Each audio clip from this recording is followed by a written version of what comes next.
first thing I wanted to say is thank you so much for coming on to the show. I know that we've spoken about this for quite a while now, but you are both very busy people, and so I thank you for taking the time to fit me in.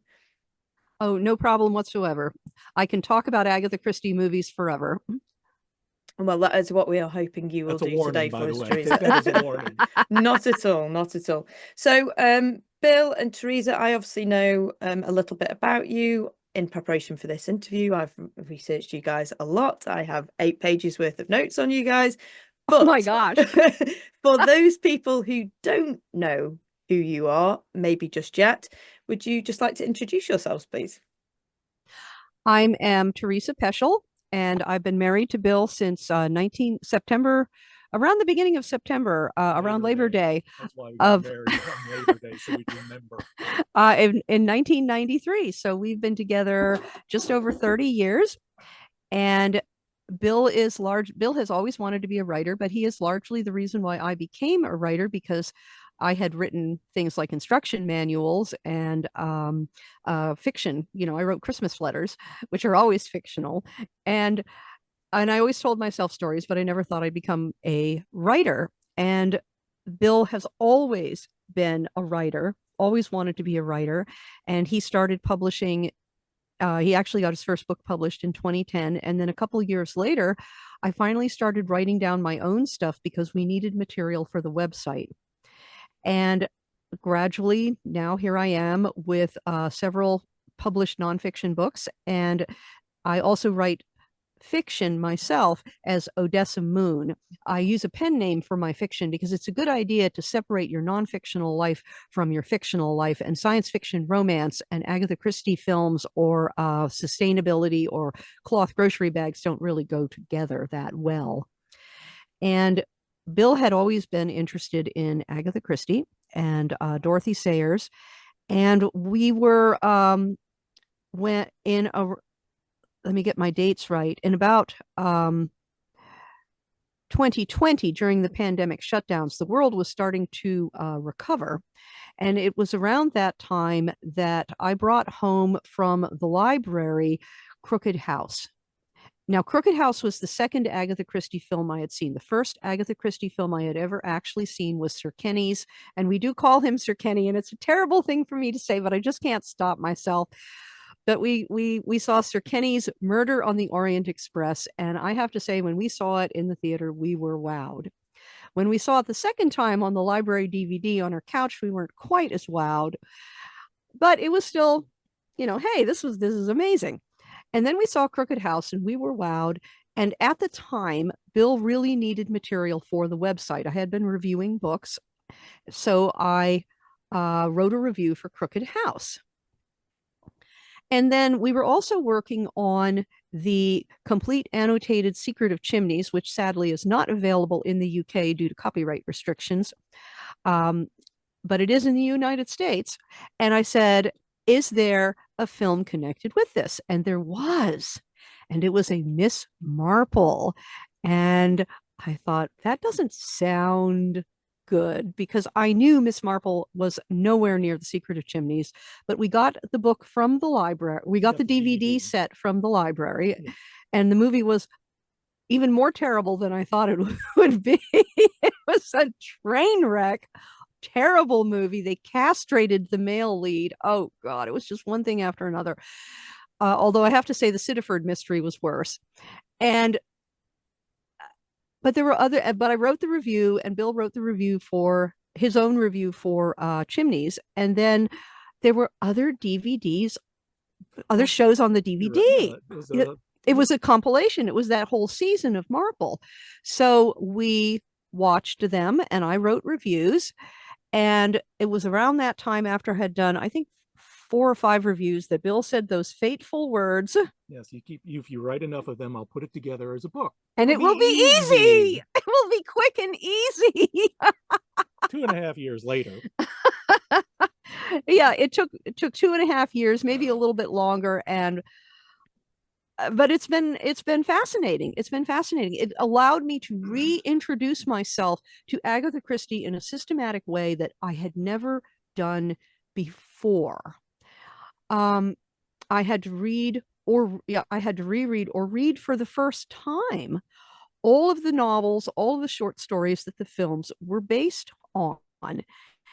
And you realize how underrated she is as a writer because she makes it look easy, and it's not.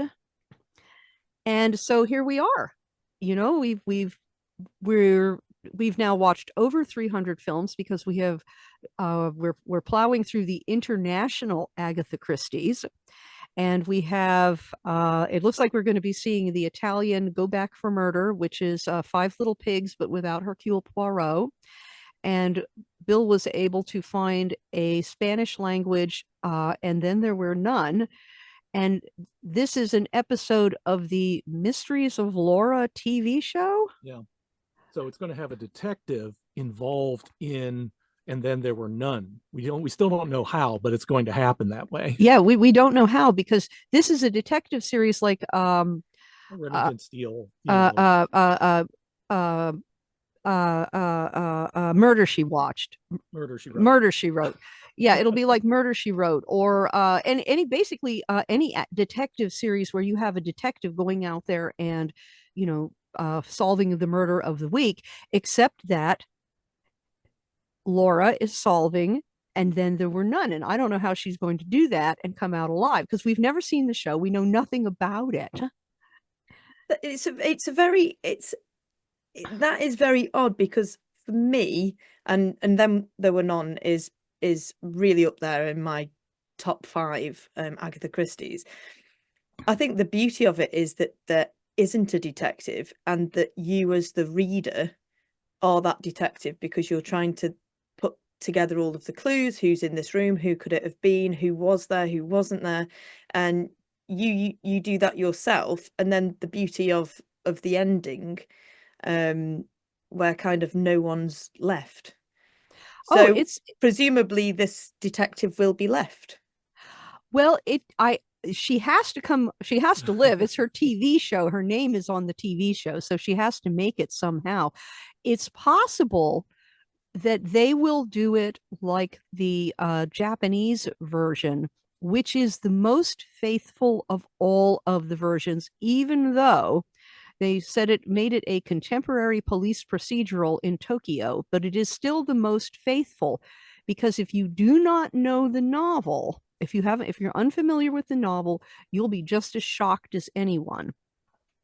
But when you read the novel, you know, in the background, or afterwards, the police arrive on Soldier Island and start figuring out what happened, and then the message in the bottle comes out.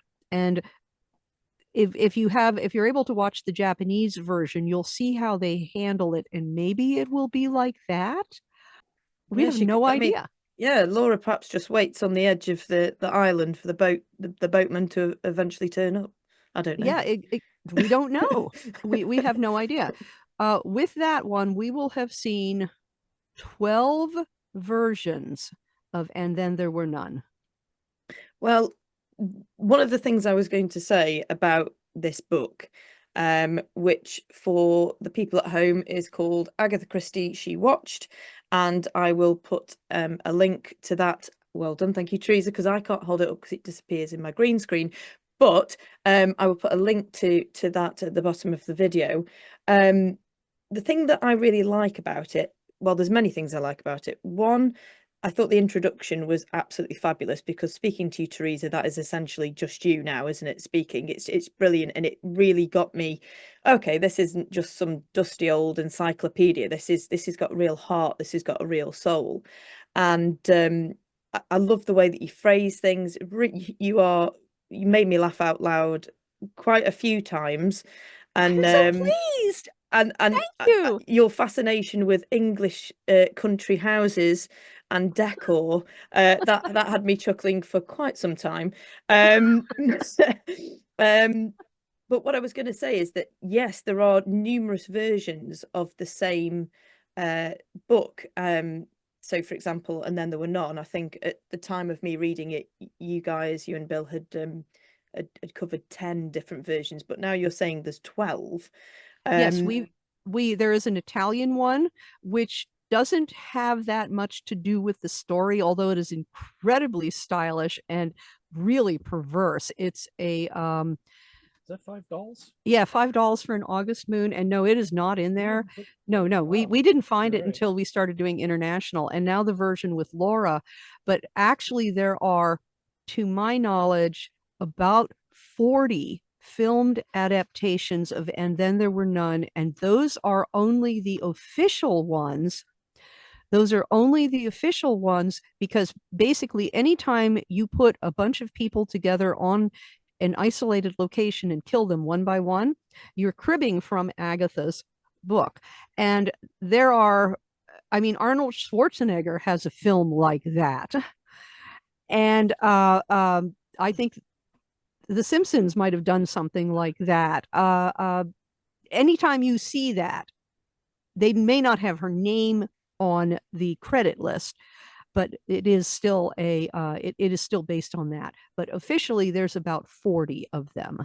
When we get to when we publish International Agatha Christie She Watched, one of the things we're doing is providing long lists of extra material, such as a complete list of all of Agatha Christie's intellectual properties and the films that were made from them, and TV and movie. And it is startling how much there is. And how much is lost, because a lot of this was done during the 40s and 50s for television, and they're lost. They were filmed on kinescope. And you will never see them, or they are there's a huge amount of international films, but even if they're widely available on YouTube, they don't have English subtitles, so you can't really watch them. Or again, they're old enough that they were never saved. You have no idea what something actually is. All you have is a photograph or a reference in a newspaper at the time. There's enormous amount. She was filmed far more than I would have ever guessed. And that doesn't even include the radio presentations, of which there were simply hundreds. Well, to put it another way, I actually looked on Internet Movie Database for translated authors. And of the top 20, and we're talking like Alexander Dumas and Edgar Allan Poe, Chekhov, Tolstoy, Shakespeare. Shakespeare, yes. You think about thousands of them. She comes in at number 20, and she is the highest female author among all of them, including Jane Austen and the Brontes and some of the any other female authors you can think of. That's what we're actually seeing here with our appendices, is just how deep Agatha Christie went into the culture worldwide. And you have to actually kind of see this. I likened her to, this giant of which only you see is these pair of sensible shoes. Yes, you see an old lady wearing sensible shoes and a print dress, and you don't realize that what she did. She dominates. She dominates. She is everywhere. She's the thing with Agatha Christie, a little bit like Miss Marple, is that, like you say, you see this woman, sensible shoes, in this dress, and you assume, oh, not much to her then. And actually, she's like an onion. You peel back the layers after layer after layer, and it gets deeper and deeper and deeper. And she was incredibly knowledgeable, not only about world events and politics and how things work, but about society and about people. And I really love that in the book, you in I think it's in your dedication where you're talking about how there are some people who don't like the adaptations, but for you really love them because it's keeping her name going. And I very much feel like that she should be known, because the characters that she writes are around now in 2024, 2025. Those same characters with those same personality, the village gossip and all of those people, they're still the same people. People kind of don't change. So I really loved that in the front of your book, that you were kind of saying, hey, bring more adaptations, because like you say, every time you look at her novels or an adaptation, you learn something else about Agatha Christie, and it just goes on and on. She was a very observant woman. And people have this idea that she lived in an isolation bubble. She did not. She paid close attention to what was going on around her. She listened. She was an excellent listener. She attended the theater. She listened to the radio. She read all the newspapers and magazines. I had no idea until we started the project how much of what was happening in the contemporary world made it into her books. Like there is this obscure film, Agatha and the Truth of Murder, which is another one of the explanations of the 11-day disappearance. And it's actually a pretty decent movie. And what was so surprising is learning about the murder of Florence Nightingale Shore by a man in a brown suit, bludgeoned to death on a train. And did that lead directly to the idea of the Plymouth Express and then the mystery of the blue train? And the answer is you have no idea, except she must have been aware of it. It was in every newspaper in the country for months. You had newspaper headlines about the man in the brown suit. And how can you not say she looked at that and went, oh, what a clever phrase. I can do something with this. Or I just discovered this because we were at the Agatha Christie Festival. One of the books I bought was by Caitlin Davies, Queens of the Underworld. And it's a fascinating book looking at female criminals. It's very English centric, but it stands in for the entire world. And there is a chapter in the 50s about Noreen. I'm going to say her last name probably incorrectly, Noreen Harbord. And now think about at Bertram's Hotel, where you have Bess Sedgwick, the debutante, the aristocrat, the smuggler, the race car driver, zipping around the world and doing all kinds of wonderful, amazing, racy things. That's Noreen Harbord. She actually did that. She was a smuggler in the 40s after the war. She was a debutante. She had been married to a lord. She was a pirate queen in the Mediterranean with a ship loaded with Swiss watches and gold ingots. And she is utterly forgotten today. But I guarantee you, Agatha Christie read those news stories because when she went on trial for smuggling thousands of Swiss watches in her Chrysler, and claiming to customs, oh, I have no idea what that is. And but there she is. And you have to think about Agatha didn't have a character like her before. She had adventuresome women, but they were usually young women on the verge of, womanhood, and they're going to have a romance, and they're going to have all these espionage stuff. But a criminal like Bess, in her 40s or 50s, who's had children, Bess Sedgwick is really kind of unique. And I think that she was inspired by Noreen Harbord.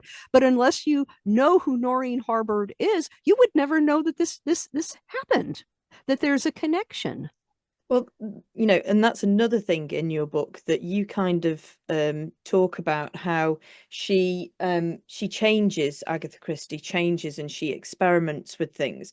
Oh, yes. I can't think where I noted it down now, but you were talking about the man in the brown suit, and I think you were talking about how her writing style, she just tests things out and sees how it goes. And you talk about this Poirot moment where it wasn't favorable for him to be in the courtroom and kind of revealing it that way. Her editor didn't like that, and so therefore she thought, okay, well, how can I do it? Let's get everyone in the room at the end and let's have it like that. And that's now become a standard practice, hasn't it? If you watch any kind of detective show, it's quite unrealistic nowadays. You have the officer there saying, well, this is how it was done, and let's do this in your living room, which wouldn't really happen now.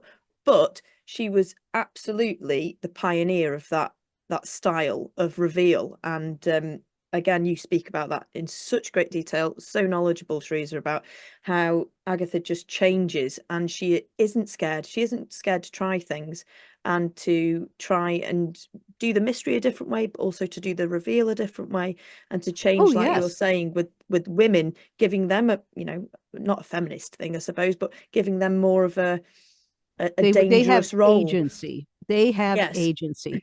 And I really like the how she mixes up the tropes. So if you look at, when you boil everything down to its bare skeletons, and it's the flesh and the hair and the wardrobe that make one skeleton look different from the next, because otherwise, other than size, they all look pretty much alike. And so you look at the core triangle in Death on the Nile and the triangle in Endless Night, and they are almost the same. There are certain key differences, but you have a man and two women, and he marries one while loving the other. And that also means, and when you think about this and people say, oh, how dainty she is, she writes cozies, and said, no, Agatha Christie never wrote a cozy in her life. That of that triangle in Death on the Nile and Endless Night, the other woman is okay with her lover marrying the second woman and doing everything a husband does. That she's okay with that. She has to be okay with that. And you think, this is really well, consummate the marriage. That's really cold. That is cold. That is edgy material. And again, this is why Agatha Christie is so good at characters, because there are people in the world that will do anything for money, anything for power. We're on election day here as we sort of film this, and obviously we've got a massive a power struggle, two people that really want that place of power, and there are people in life that do want positions of power, and they do want money, and they do want different things. And that's what she was so good at, is saying, okay, well, there are some people that will go to the ends of the earth to get what they want. I mean, witness for the prosecution, for example, as well. They will go to the ends of the earth, they will do these things to basically better, make life better for themselves at the cost of anybody. Exactly. Exactly. And I think, again, this is where Agatha is underrated, because she makes it look so easy. And you think, oh, she just wrote formula, but she didn't. Because when you look at the novels as a whole and really look at them, you see that anyone can be the victim and anyone can be the killer. She had child killers. She had children who were murderers.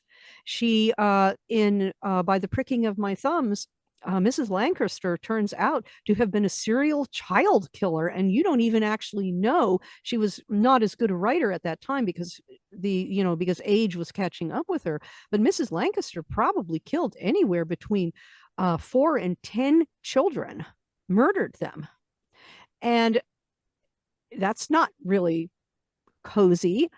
And so you see this sweet old lady in a nursing home, and you don't think about her strangling children. But she did. No, it's one reason why she's kind of underestimated, is because she doesn't bang any of these points home. You have to actually think about the character. The reader has to be engaged with the novel and think about, like you said, the couple in Death on the Nile, of what he's doing and that she's letting him. And you go, wow. And again, you still come back to the point. This is the woman who wrote And Then There Were None, which is the French version of the book. The French version is... it was a slasher flick. It was a slasher flick. This is Friday the 13th. A bunch of guilty people come together and get knocked off one by one. And this is from the creator of Miss Marple.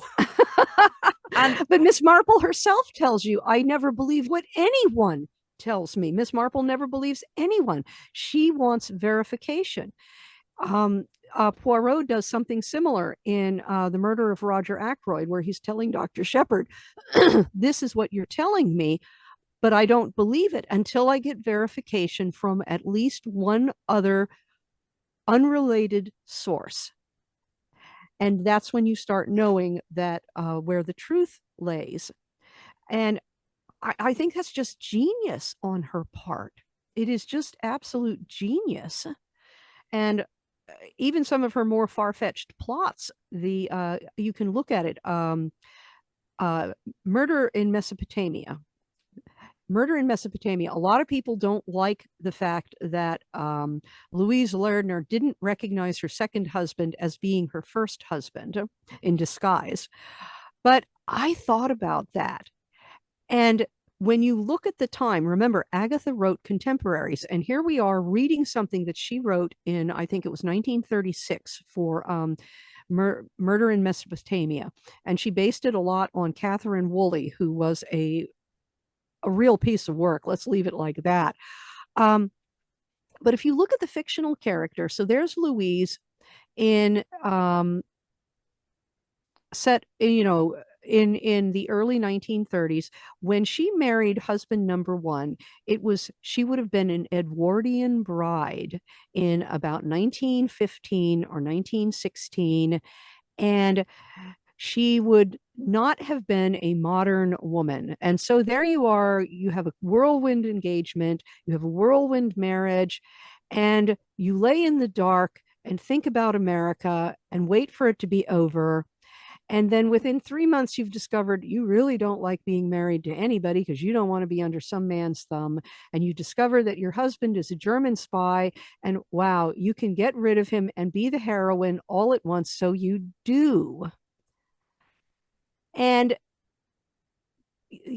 okay, so she was with this man for, say, 3 months in the dark. You don't really know someone very well, and then you wait 20 years. Remember, she was not a sensualist.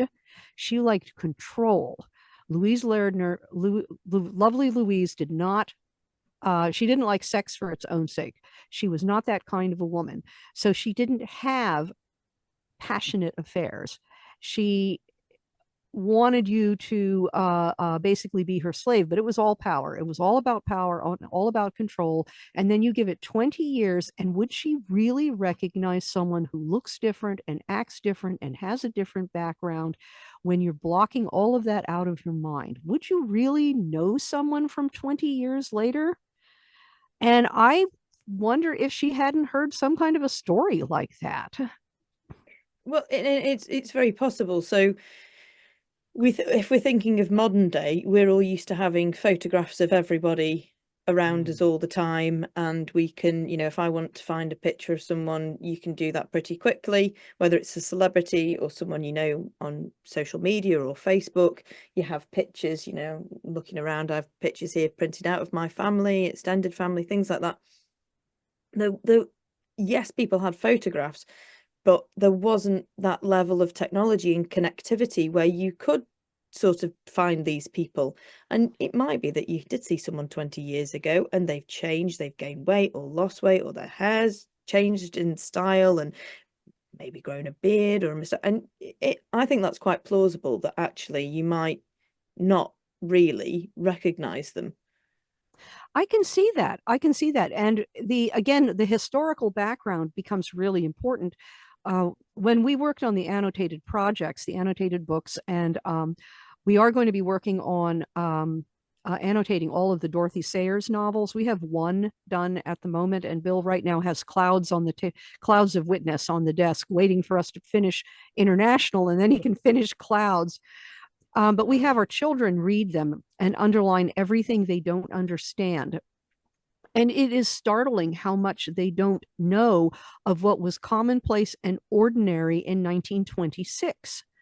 And you forget how much the world has changed. I mean, the fact that you would have public telephones because nobody had a telephone in their house. We in one of the Indian films, Dund, which is The Unexpected Guest, which has never been filmed in English, and I don't know why, but the Indian film industry sure loves it.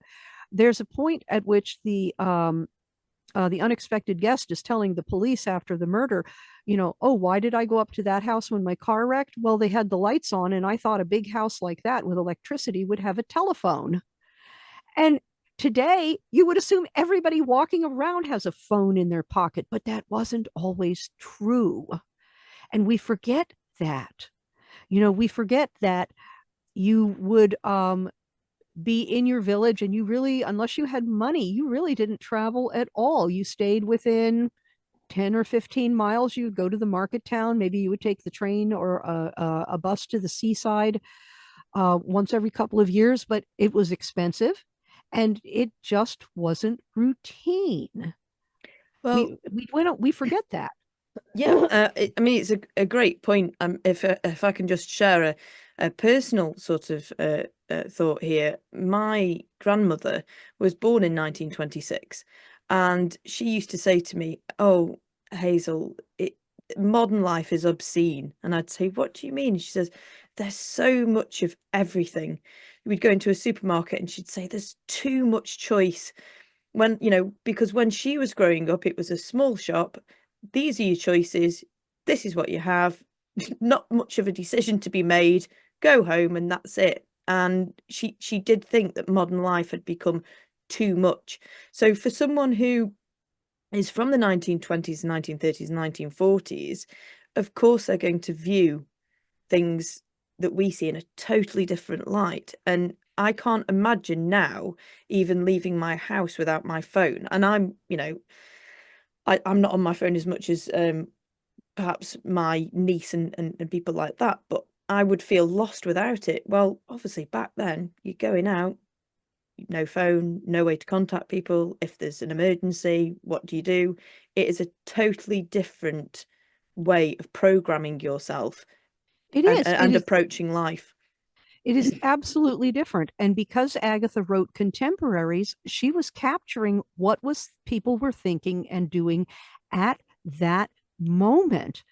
I had mentioned Noreen Harbord as a real life crime, and I think that there's a lot more than you think tied into the various there was a lot more real events tied into the novels, but again, we've forgotten them or attitudes in I'm indebted to the Swinging Christies in their discussion of The Mirror Cracked that the development outside of St. Mary Mead, and this big housing development that was built in on I guess what were cornfields, and how startling that was. And it was actually based on some of Agatha's own experiences. I think in Oxford they built a housing development just outside of not very far from her own home in it's Wallingford, right? Wallingford. Yes.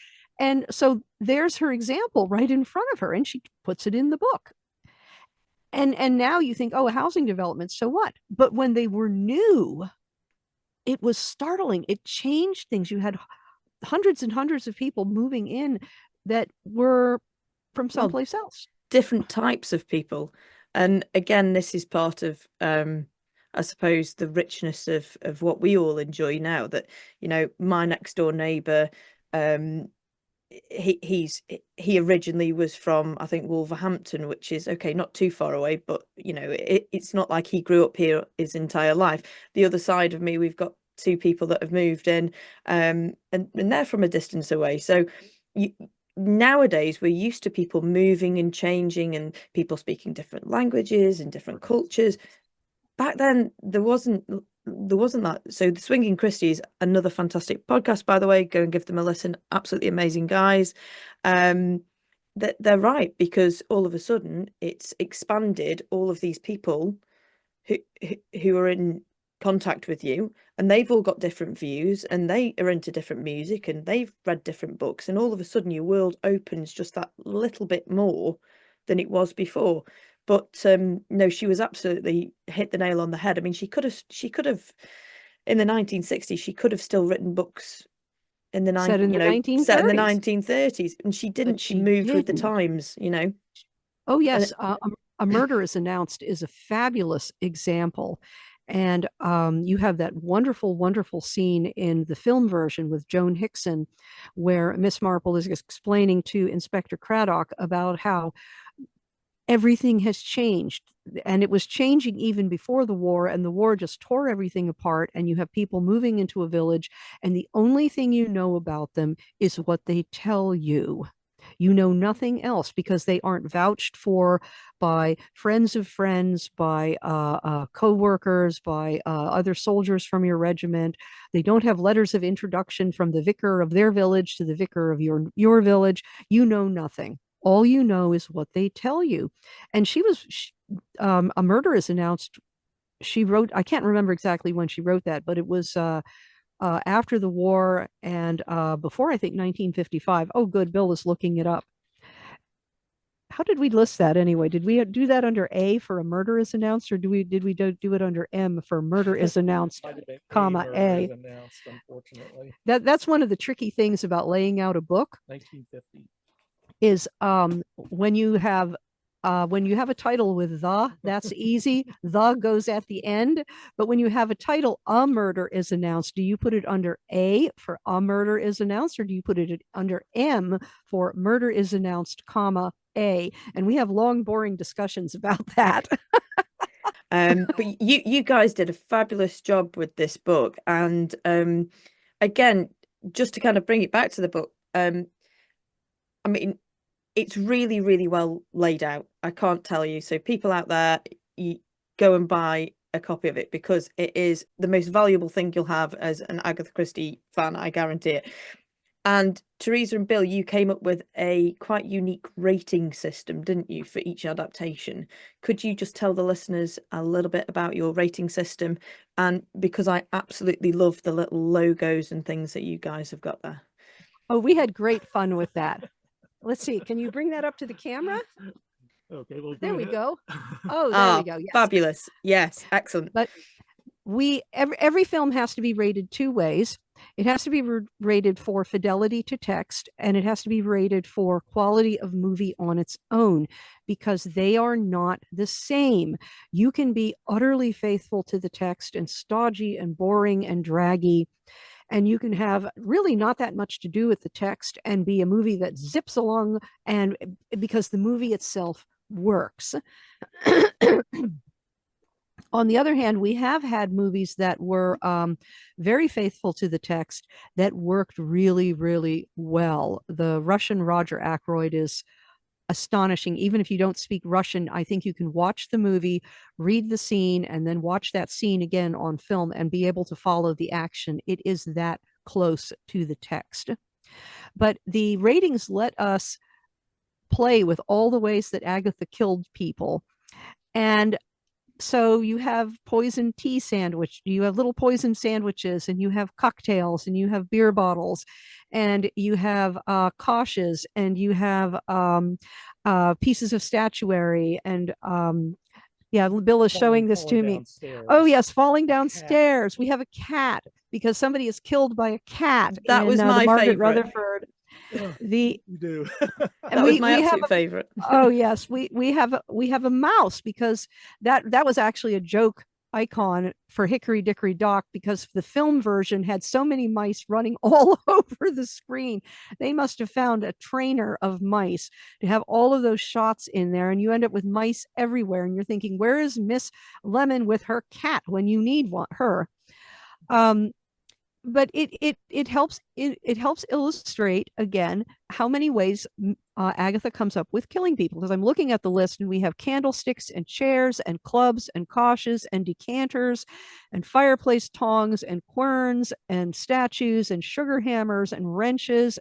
We have axes, we have straight razors, corn knives.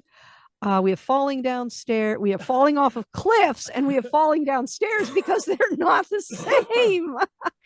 I think the Pharaoh's curse is up there as well as being an absolutely ingenious way. I love that sort of little hieroglyphic you've got as well of a pharaoh. It's just because it was a better illustration, because it was the mummy's curse, obviously. Yeah. So you have to have the little pharaoh's head. And I would come up with, say, things and tell Bill, okay, well, we have to have something for freezing to death. And we would have, again, long, boring talks about, do we want icicles or do we want snowflakes?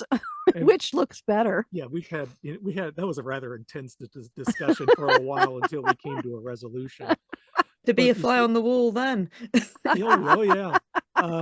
You see, part of this is because I have a long background in copy editing and journalism. And part of journalism on the copy desk was we used Photoshop to work on photos. And because I was also doing a book review page, I would play with the illustration. So I would overlay other images on top of each other as part of the review process. So I've always been fascinated with typography and layout. I was working on CompuGraphic typesetting computers, those big boxes for a college newspaper back in the 80s. So I went into what this book ended up becoming as a prime example of mission creep, because instead of just gathering all the reviews and publishing them, I had just also gotten a hold of Affinity Publisher, which is a British software maker, make wonderful software. They make Adobe knockoffs that you own. Thank goodness. I highly recommend them. And Bill could not have put this book together without Affinity. Yeah. Because when you do a trade paperback, every single page has to be laid out as a separate art element from every other page. It's not like laying out an ebook at all. And, finding the banners and the mugs. We use newspaper terms. And when you get that little picture inside the little box, that's a mug.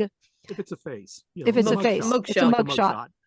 So as I kept redesigning it, we kept adding new features to it. And when we started with the ratings, and of course you do a poison bottle. So I find an icon of a poison bottle, and then we get into something like a hypodermic syringe. And a hypodermic syringe is not a poison bottle. Murder is easy. And I'm thinking, I got to find a Rolls Royce. Because when it gets run, how can I find it?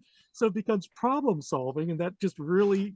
This is why the project took over 2 years, because we kept refining it and expanding it. And some of it was watching the movies too, because we learned we couldn't do more than 2 movies a week. We absolutely could not. I could not keep it in my head to watch the movie and write the review the next day. I couldn't do more than 2 a week and do everything else.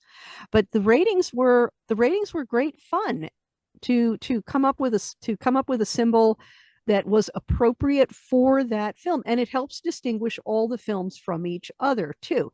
And I think that's really important, because people think, 200 Agatha Christie films, they must all be the same. No, they are not. And the different ratings help you to see that murdering somebody with a poison tea sandwich is not the same as pushing somebody over a cliff. They are very different, and you get a different kind of a plot.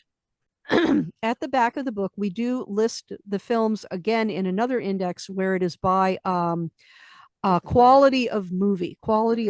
And I really wanted that to be separate, because again, as we did this more, and a lot of it was growing pains, because the first few films, you watch them and I had to figure out how to write the review, and we had to figure out what we wanted to put on the page. And the book is rather different from what we were originally considering, because you were going to do your own set of notes and reviews, and that all went by the wayside. Oh, yeah, because you wrote so much, you took care of that. And I thought, I was actually relieved I didn't have to insert my opinion, because I was already doing enough work finding the cast list and taking the pictures off of the movie, finding mugs, finding banners, and other things too. One of the things we had to learn, like with the rating system, was how long should it be? So I wanted a sentence or two for fidelity to text that boiled everything down, a sentence or two for quality of movie on its own. I knew that I had to have the review come in between 1,100 and 1,200 words. It couldn't be more than 1,200. It couldn't be less than 1,000 words, and it was largely dependent on how long the cast list was and whether or not Bill was able to find any of the locations. Because if you have a really long cast list and a long list of locations, you have less space for the text. And then I wrote all of the reviews, and then he would edit me down, and we still speak to each other, even though we edit each other's work. He would edit me down, and we would go back and forth about how to make it better so that it says exactly what it needs to say and fits on the page. And it's very much a challenge. And yes, it is true that I wrote all the material in the book, but it looks the way it does. It is as legible as it is because Bill did that work of editing and laying out and compressing spaces and taking the air out between the lines of text, or spreading it out a little bit. The book designer does a lot of work. Absolutely. And the hard work that you both have put into the book, it really shows, because the first time I opened it, I just kind of, halfway open, what kind of thing am I expecting here, before I went and read the introduction, because I was just, what type of book is it? And again, guys, you have to check out this book, because it is fabulous. There is, as Teresa mentioned there, not only her review, not only the rating system based on, the fidelity to text and the quality of the film, but there are these shots from the film, so you can picture the characters. As Bill's done there is a cast list. So if you're sitting there watching it thinking, oh, who's she? Oh, she was in something else. What's her name again? It's right there in the book. And also, one of the things that I do a lot is, oh, I wonder where that was filmed, or oh, I think I might have been there, or oh, oh, was that in something else? And again, you've got the film locations. So it's got absolutely everything you could want from that adaptation, all essentially in those 2 pages. And it is laid out absolutely beautifully. It's very uniformed. And so by turning the page, you've got the mug shots in the same place. You've got the cast list in the same place. Really easy to use, really user-friendly, and just an absolutely fantastic book, guys. So well done, because all the hard work has really paid off. Thank you. And there's an index in the back as well. Oh, sorry. Yeah. And of course the index. Sorry, I should have mentioned that there is. Well, again, this was part of the layout process. We decided we wanted to start with Miss Marple first, because she doesn't have as many films as Poirot, and we didn't want people to just look at Poirot and skip everything else. So we started with Miss Marple, and then Poirot, then Tommy and Tuppence, and then there were none, the rest of the Christies, and Agatha the Star. And it seemed like a logical progression for the various films, and it showed you the different categories that they fit into. And of course, each film or each category, the best way to arrange it was in date order, so that you can see the change in filming techniques. You can see the change in how a given character is portrayed. Putting in Then There Were None all together in one chapter lets you compare more easily. And one of the things I really recommend to people, if you get the book, is to make up your own film festival. So, for example, and if you don't watch the movies in the order in which they are filmed, you won't see this. So, for example, you get the 3 Caribbean mysteries. And the first one is from 1980. Let's see, a Caribbean mystery, 1989. Was that 1989? Page 48. Yeah, 1983. That's the one with Helen Hayes. And that film was written by Sue Grafton. She actually did 2 Agatha Christie films. She also did Sparkling Cyanide. And Sue Grafton decided that she needed to up Mr. Raphael's secretary's role, because when you read the novel, it kind of comes out of the blue that Mr. Raphael's secretary was gunning to become the next Mrs. Tim Kendall, Mrs. Tim Kendall. Yes. And you don't realize this, but Sue Grafton looked at that, and what works on a book doesn't work in a movie. And that's the other thing I had to learn. So Sue Grafton made that change to the secretary. And then the other 2 film versions, the one with Joan Hickson and the one with Julia Mackenzie, did the same thing. They used what Sue Grafton did. And when you take and all of the films that are like this, that the Pale Horse, we have 3 separate versions of the Pale Horse. It is absolutely worth watching them in order, and you see 3 very different interpretations of the same novel. They change the characters differently, they highlight different parts of the text, they change settings, they change the mood. They're all, I thought, I liked them all, but they are not the same film. And Then There Were None was especially interesting because we have 10 versions in there. Some of them are based on the stage play.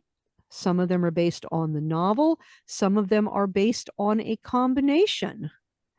And if you have only read the novel and you watch the ones based on the stage play, you're thinking, what? What on earth happened? I thought she was the most evil of them all. And now you're telling me she's the heroine? Well, yes, that's what Agatha did. When she would rewrite a novel into a play, she felt fully justified in changing anything she needed to change for the benefit of the stage play. And she did not like seeing Poirot on stage. So she, in the novels that she turned into plays where he starred, she removed him. She removed him completely. But if you just sit down and watch them at random here and there, you don't know any of this. And we had to learn all of this.